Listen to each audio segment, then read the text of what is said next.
What's up, y'all? Let's talk about how to tone your muscle or get more defined muscle. All right, so there's basically two steps to this. One, build muscle. Two, take the fat off the muscle so you can see it. Okay, so let's talk about how to build a muscle first. We want to stimulate our fast twitch muscle, right? That is the big muscle fibers that help us lift big, heavy things, okay? It's what you use when you go in there and you do squats with like 225, like 6 sets of 6 or up to 6 sets of 10, okay? These muscle fibers help you do big things. All right, so what we need to do is we need to stimulate them. And the way we stimulate them is with overload. We have to take our tissue to the next level by continuing to push it to lift heavier weights and stressing it out so it adapts. Okay, so how do we get this overload? Well, first of all, we need to always try and lift heavier. Every week, we need to try and put more weight on the bar, right? And we need to try and hit failure. However, the thing is, hitting failure is extremely hard. Psychologically, physically, it is brutally hard, right? It's just really hard for us to take ourselves there. We just don't want to be that uncomfortable, right? Because training to failure is really painful, okay? It basically means that you're about to fall over on that last rep of squats. So it's also not really safe. So how do we get there? And the answer is kind of complex, right? So first of all, we need to train heavy.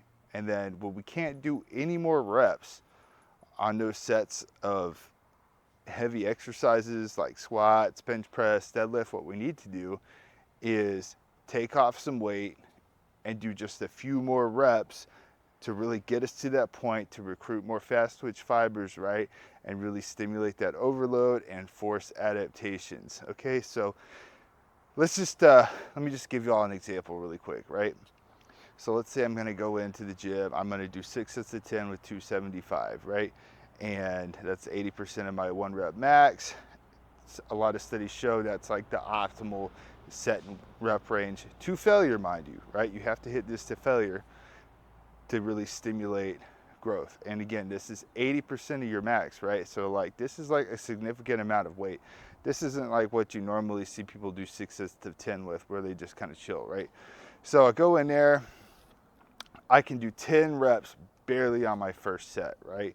So I rest my 2 minutes, I come back on my second set, and I only do 9, but I really have to hit 10 if I want to stimulate overload and force adaptations, right? So then what I'm gonna do, I'm gonna rack the weight and I'm gonna count to 10 seconds. I'm gonna do 1 to 2 more reps, right? These are called rest pause techniques, okay? What they do is they kind of help me reset a little bit, so then I recruit even more fast twitch fibers when I knock out the rest of my set, right? So we're recruiting more fibers, they're forcing more fibers to adapt, okay? And they're growing and healing, and that's how we get bigger muscles, right? Another way to do this will be a drop set. Again, the 275 for reps bench press example, right? Let's say I can only do 6 reps. I'm gonna take a 25 off each side. After I hit failure, I'm gonna hit 4 to 6 more reps, right? That's gonna get me about as close to failure as I can get. It's gonna force overload. It's gonna force my body to adapt and come back stronger and bigger. Now, what we don't wanna do when we're trying to get toned muscle, right? What we don't want to do is what you see a lot of people talking about, where they lift light weight for high reps, right? We don't want to do that. What that does is it tells your body, hey, we're doing endurance exercises. Let's convert our fast twitch muscle over to slow twitch muscle, which is a lot more efficient. And that way we can do this more effectively, okay? We don't want to do that because slow twitch muscle fibers are really small, right? And they don't even really look like you have lean muscle. If you've ever seen a marathon runner or somebody who does a lot of cardio, they're really not ripped, right? They're just kind of like skinny. And we don't want to look like that. We want to look lean, we want to look defined, and we want to look like we go to the gym, because we go to the gym, we work hard, we eat right, and we deserve to look that way, okay?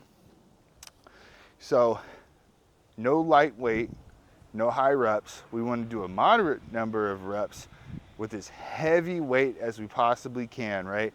Every time that we leave the gym, we should feel like we totally wrecked our tissue, right?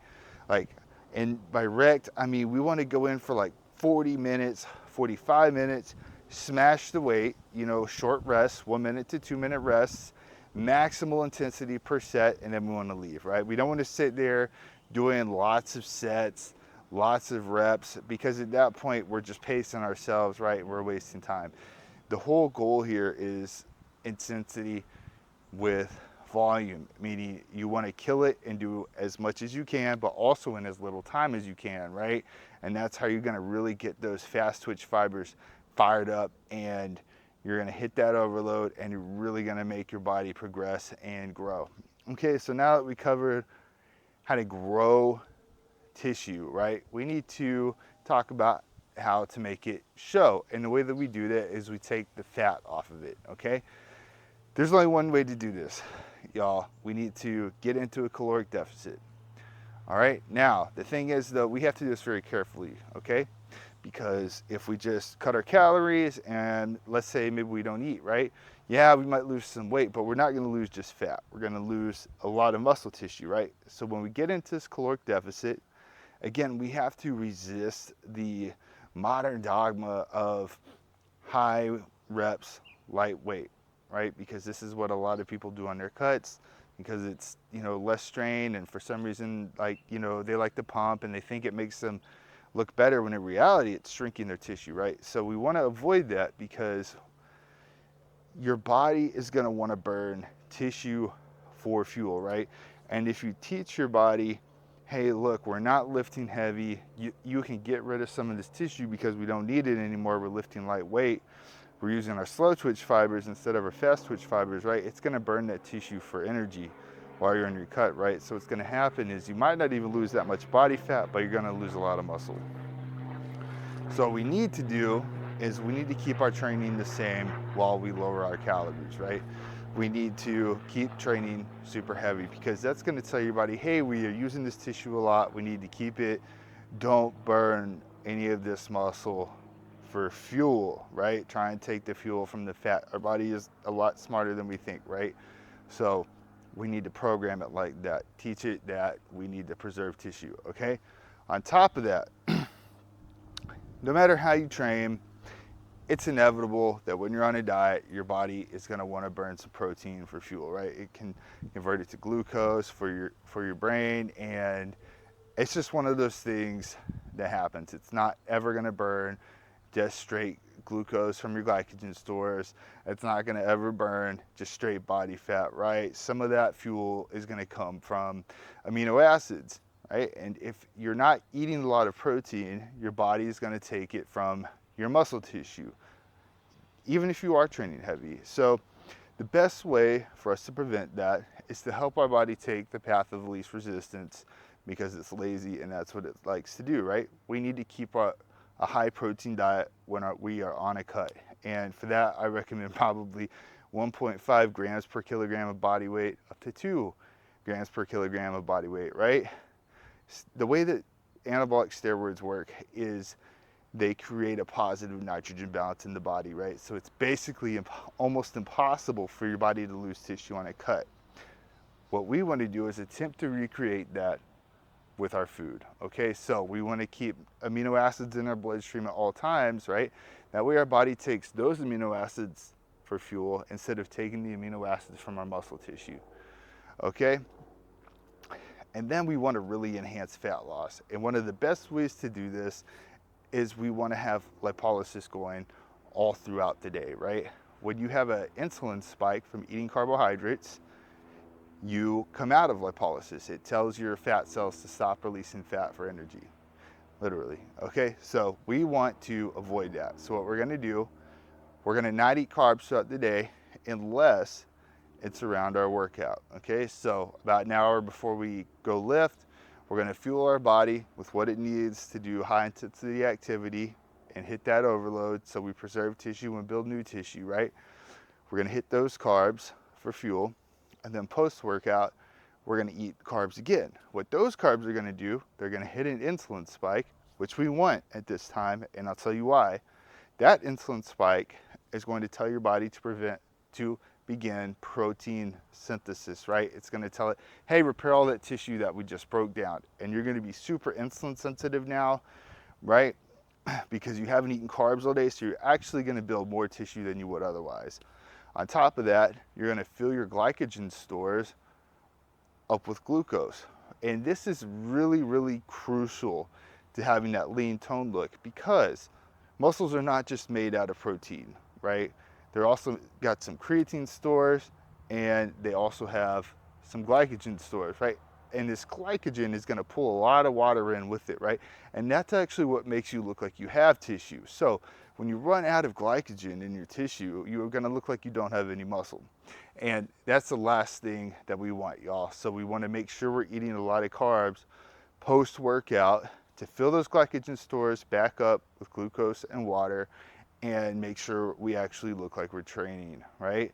So again, we're high protein diet, we have a caloric deficit, and we're timing our carbs around our workouts to make sure we're getting the best bang for our buck possible when it comes to our food. Okay, and that's how we're gonna take the fat off. So again, if you want toned muscle, first you gotta build the muscle, right? With heavy weight training, overload, and intensifiers like drop sets, rest pause, and force reps, okay? Then you wanna keep the muscle, right? You wanna do that with heavy weight training on all the things I just said, right?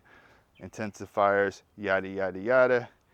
And finally, we want to take the fat off of the muscle while we're keeping the muscle, right? So this means we keep training heavy, we keep hitting overload, and then we have a high protein diet with a caloric deficit and our carbs timed around our workouts to make sure we are filling our tissue up with glycogen, we look like we train, and we are repairing our tissue when we break it down. All right, if you have any questions, just feel free to message me and I will be happy to respond. Y'all have a great day.